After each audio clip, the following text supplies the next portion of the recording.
Hey guys, Kyle here. And no, I didn't forget about you. I know I haven't made a Demon Slayer video in a really long time, but since Demon Slayer Season 3 has been announced and will be releasing in April, I thought that it was time that we started to ramp up some of these Demon Slayer videos. So within this video, I'll be sharing with you my thoughts about the new season that was announced, what we can expect, and looking back on the past and what has happened in the previous Season 2. Let's jump right into it. Just before that, I want to let you know what to expect within this video. This video is primarily ideas that I have on the top of my head and an analysis into what I've been thinking about recently. So what I'll try my best to do is stay away from spoilers as much as possible. I'll cut this video into two pieces. The first part of the video will definitely be a non-spoiler analysis of the new Demon Slayer season to be announced. The second part of the video, which I'll do my best to cut into chapters, you'll see that there will be a lot of spoilers in that part, so I'll make sure to give you guys some proper warning on that about what I expect, and naturally, since it's a shonen, the fights that I'm looking forward to seeing and what else I'm looking to seeing get animated as well. Now that we've gotten that out of the way, let's jump right into it with our analysis. If this video sounds a little bit different from how I normally do my videos, it's because I'm literally ad-libbing this. Most of the other videos, if not all of them, are scripted.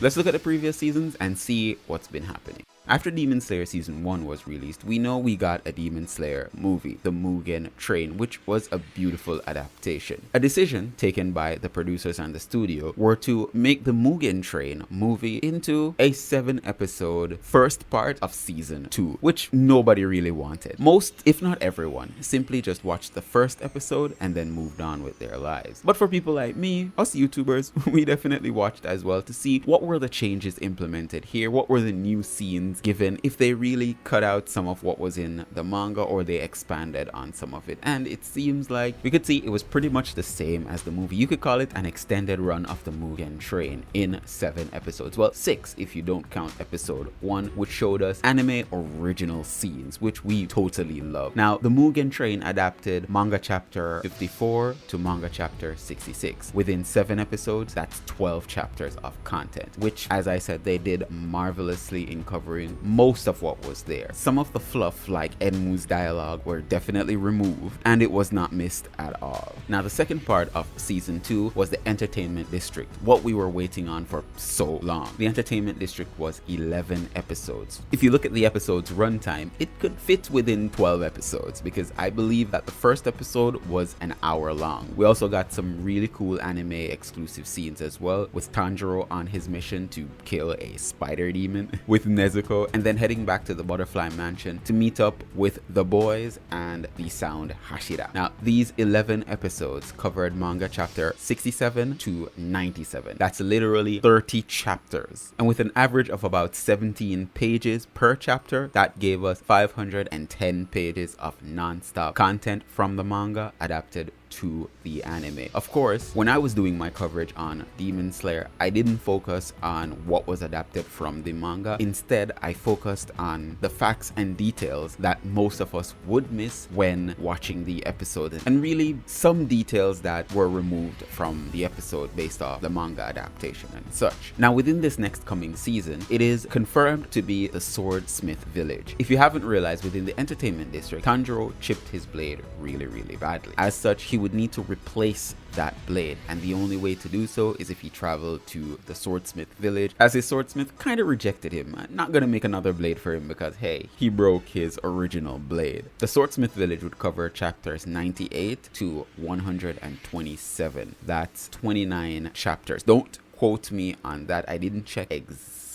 where it started to see if it was definitely chapter 98 or chapter 99, and where it ended was definitely chapter 127. Seeing that the Swordsmith village is 29 chapters, you can definitely expect the regular 11-12 episode run. I believe that it's more along the lines of 11 episodes, seeing that the first episode of the Swordsmith village seems to be a 1-hour special that they are premiering in theaters across the United States. As as a theatrical run leading up to the release of the episodes, which, as I said, I'm definitely looking forward to. Kind of wish I resided in the US so that I can actually see that 1 hour special, but hey, you work with what you work with. So what am I looking forward to within the new season? Within the last season, we saw a couple things that gave us some questions that we needed to ask. For instance, Tanjiro's scar. Within this new season, will we be getting more information on Tanjiro's scar and how it actually changed? Is it even a scar at all? What is it? I don't believe scars just randomly change like that, right? And then there's Nezuko, who took on Upper Moon 6 and overpowered that Upper Moon until Tanjiro came and calmed her down. Now, we definitely need to find out more information about Nezuko's power, because it seems incredibly weird that she's one of the only demons not to consume a human and still retaining her strength. Not only that, she's even stronger than Upper Moon 6, which it seems that since the beginning of the series up till now, she's been growing in power. So it would be really nice to see her backstory, and I want to see her fight a little bit more in that berserk mode. Come on, like, it's amazing if you think about it. Now, I'm not sure if within the swordsmith village that the boys will also accompany Tanjiro. We didn't see them anywhere in the trailer. What we actually saw within the trailer is 2 Hashiras, the love Hashira, Mitsuri Kanroji, and the mist Hashira, Muichiro Tokito. So I guess we can expect some fights from these 2 Hashira, hopefully, and we want to see the demons that they're facing off with. Now, we saw at the end of the entertainment district that Akaza was summoned to Muzan's castle, just like before within the previous season when it ended, when all the lower moons were summoned to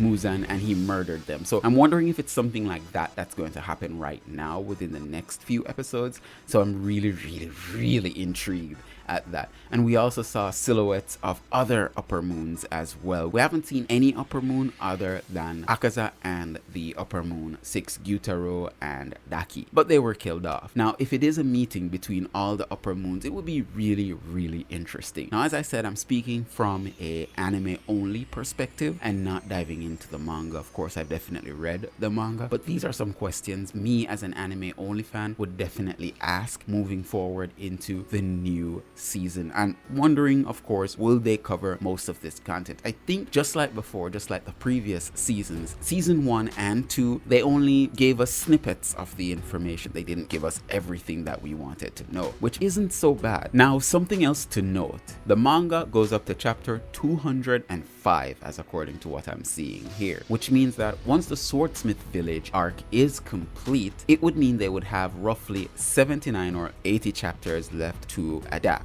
Now, if you take that into consideration, where you would divide 80 by the amount of chapters that they normally do, which is 30, you would get 2 seasons. Well, 2.6, close to 3 seasons. So it's really interesting to think what the studio would do in a case like, if they had 80 chapters left, I believe that they would push it to 3 seasons and give us some more anime exclusive episodes, just like they did with the Mugen Train episode 1 and certain parts of the Entertainment District episode 1 as well. So I believe that's to be expected from the seasons moving on from the Swordsmith Village. Something else that we can look at, there have been spin-off manga chapters for Demon Slayer. One would be the Rengoku story and the other would be the Gyu Tomioka story. So it could be a possibility as well where the studio producers would definitely look and say, hey, we only have like 2-3 more arcs to go that can only fit in 3 more seasons. Why not push it for a 4th and 5th season where we have a spin-off episode or half of the original season runtime to cover these stories and look back at some of these characters. Now, it's totally plausible as well that based off the sheer popularity of Mugen Train that was released and how much money it made, that they may even adapt those further manga chapters, the spin-off of Gyu and the Flame Hashira. They'd probably even do it within a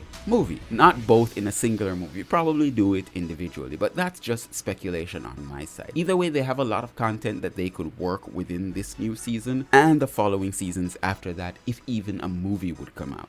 Some other aspects of Demon Slayer that I think would play a part within the next coming season would be that of the former Upper Moon 6 that turned Daki and Gyutaro into demons as well. Whatever happened to him and where is he now? Did he die? Someone slay him? And since we saw that the previous season, the Entertainment District, ended with Akaza, it'll definitely start out with Akaza within the Swordsmith Village, of course. It's only natural, that's what we are to expect. Now, beyond that, I think I've spoken enough from a anime only perspective as to what to to expect for the new season. So I'll now be speaking about what to expect from the new season from a manga reader perspective. If you don't want any spoilers, you can go ahead, skip to the time card on your screen.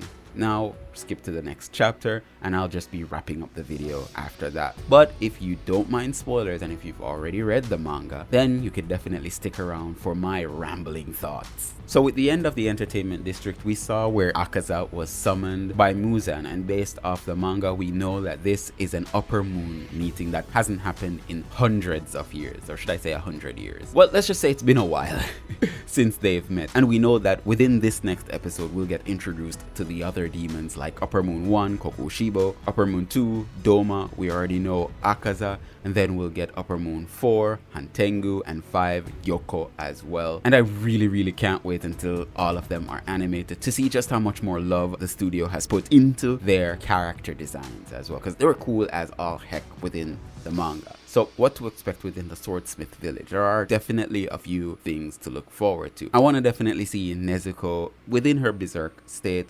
master that state and her fighting style. As you know, within illustrations it translates much different than what we see on screen, and with Studio Ufotable or Ufotable behind the wheel, we can definitely expect something epic. We definitely want to see Tanjiro do more of his sun breathing and start mixing that up and see how it translates on screen as well. We know that within the swordsmith village we also get introduced to Sanemi's younger brother Genya. Even though I'm not a fan of Genya, I'm still really interested to see how his transformation translates on screen as well. And with my favorite demon, Hantengu, up against these guys, then you can be assured that the match will be epic, especially when Mitsuri joins the fight to try and take down Hantengu's final form. Now another great scene that I want to see is Hananeska building Tanjiro's Zanpakuto, and we do know that there is a mini training arc within this season as well when Tanjiro trains with Yoriichi type 0, so that's really interesting to see,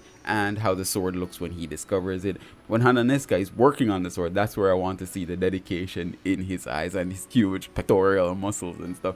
It will just be simply amazing. Muichiro will face off with Gyoko, the upper rank 5, and as you know, Gyoko is much stronger than that of Daki and Gyutaro, so I really want to see how the Mist Hashira goes out. We know that he wins.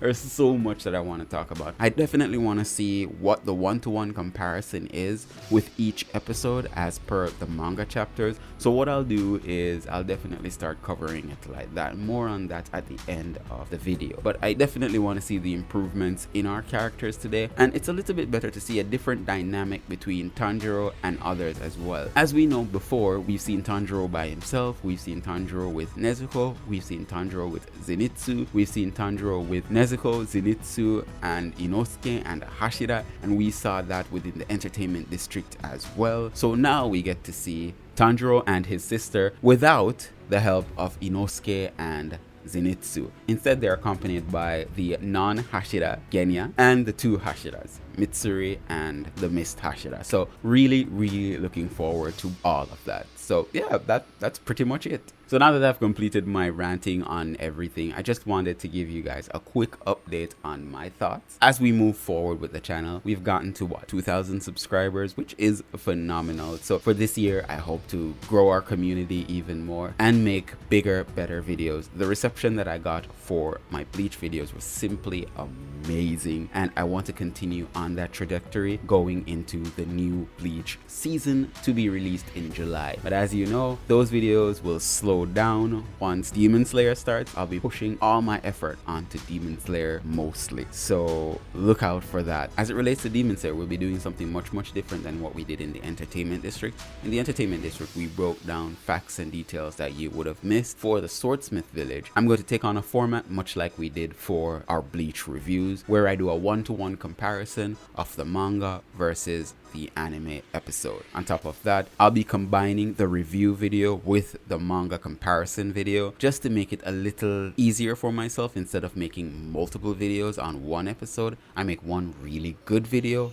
on the episode and complete that. I'm really hoping that the episodes are released the same time that they did for the entertainment district, on a Sunday. This would give me much more time to work on these videos and have them released by the Friday schedule, which we try to set up on this channel. Don't quote me on any of that. Now, something else that I haven't talked about as yet is Attack on Titan. I think I'll be dropping Attack on Titan to focus more along the lines of Demon Slayer and Bleach. I'm still brainstorming as to what I can do when it comes on to the new Attack on Titan episodes to be released. We still haven't gotten a real release date as yet, but I'm really hoping that Attack on Titan is released after Bleach, which would be fall. If it is released after Bleach, that simply means that I'll be able to do a one-to-one comparison of each of the Attack on Titan episodes to their manga without any trouble whatsoever. I'll be doing a lot of Bleach content leading up to the release of Bleach, and when Demon Slayer comes out, I'll definitely be reviewing that as well.